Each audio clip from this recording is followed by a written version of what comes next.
Salut à tous, c'est Siliaris, bienvenue sur ma chaîne et aujourd'hui je vais vous proposer un nouveau format. Jusqu'ici, mes vidéos s'organisaient d'une certaine façon.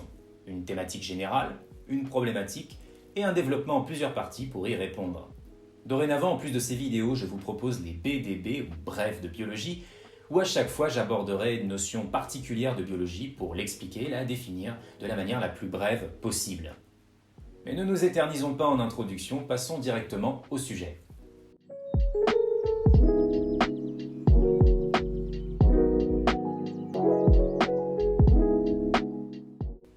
Vous savez que les océans recouvrent près des 3/4 de la surface de notre planète et sont peuplés par une très grande diversité d'espèces parmi les plus fascinantes, les plus étonnantes et parfois même les plus terrifiantes. Terrifiante, c'est pas le mot que j'utiliserai pour qualifier les espèces dont je vais vous parler aujourd'hui. Bien au contraire, elles sont même plutôt mignonnes. Quoique ça dépendra de vous en fait. Les petites limaces de mer du genre Elysia sont des opistobranches affectionnant tout particulièrement les zones peu profondes des mers tropicales. Comme beaucoup d'animaux, elles sont hétérotrophes. C'est quoi hétérotrophes ? Eh bien, ce sont des êtres vivants qui se nourrissent d'autres êtres vivants, ou plutôt de matière organique, pour produire leur propre matière organique et obtenir leur énergie. Et en l'occurrence, les Elysias sont alguivores, c'est-à-dire qu'elles se nourrissent principalement d'algues, bien que certaines aient poussé un peu plus loin leur consommation. Et j'anticipe déjà l'esprit mal placé de certains, non, elles ne les fument pas. Justement, les algues, parlons-en. Comme la majorité des végétaux, elles sont autotrophes, c'est-à-dire qu'elles obtiennent leur propre matière organique et leur énergie à partir de matières inorganiques comme des minéraux ou de l'eau. Si on va à l'intérieur de leurs cellules, elles ont ce qu'on appelle des plastes. Il en existe plusieurs sortes ayant des fonctions particulières, mais le plus connu reste certainement le chloroplaste, celui qui contient notamment la chlorophylle, un pigment vert assimilateur de lumière essentiel pour la photosynthèse. Pause. Avant de continuer, je pense qu'il est important de faire un petit point sur la photosynthèse. Cette réaction a lieu dans les chloroplastes des végétaux et chez certaines bactéries. Si on devait donner une explication simplifiée à cette réaction, on pourrait dire que la lumière est utilisée pour transformer l'eau et le dioxyde de carbone, pour produire des sucres, des molécules organiques essentielles pour l'énergie, et dégager du dioxygène. Donc la photosynthèse est un exemple parfait de stratégie autotrophe, puisqu'on produit de la matière organique à partir de matière inorganique avec l'aide de la lumière. Fin de la parenthèse, retournons à nos limaces.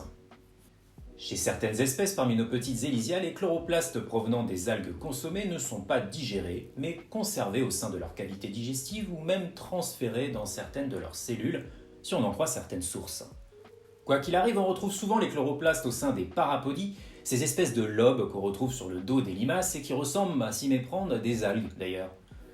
Cette assimilation par les Elysia des chloroplastes leur permet de pratiquer la photosynthèse pendant un laps de temps variant d'une espèce à une autre. Ça peut aller de quelques jours jusqu'à 10 mois pour Elysia chlorotica, qui au passage n'a besoin de se nourrir qu'une seule fois par an. Eh oui. En fait, ce qui se passe, c'est que ces animaux volent les chloroplastes des végétaux qu'ils consomment. Ça me permet d'ailleurs d'introduire la définition de la kleptoplastie.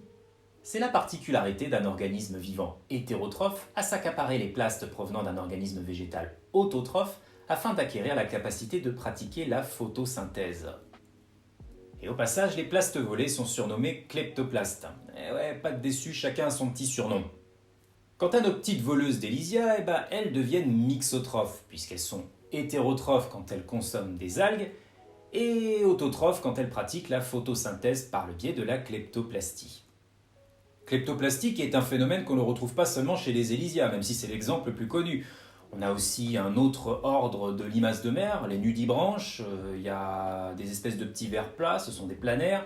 Il y a des protistes, c'est des sortes d'organismes unicellulaires mais qui possèdent un noyau, attention, il ne faut pas les confondre avec les bactéries et les archées.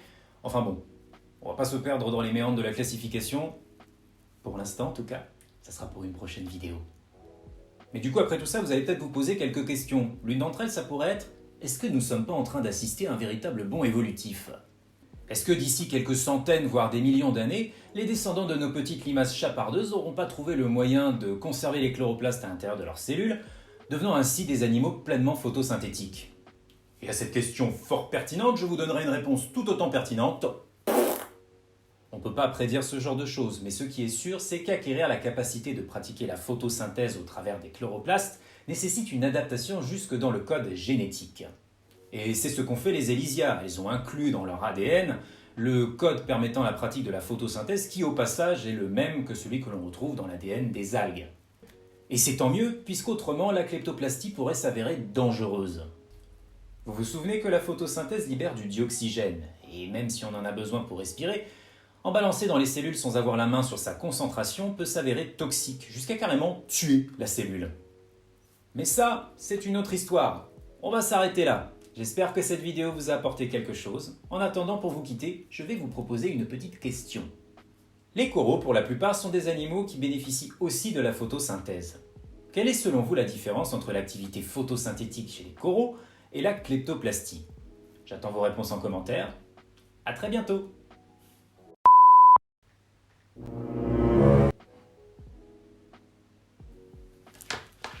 Glou, glou, glou.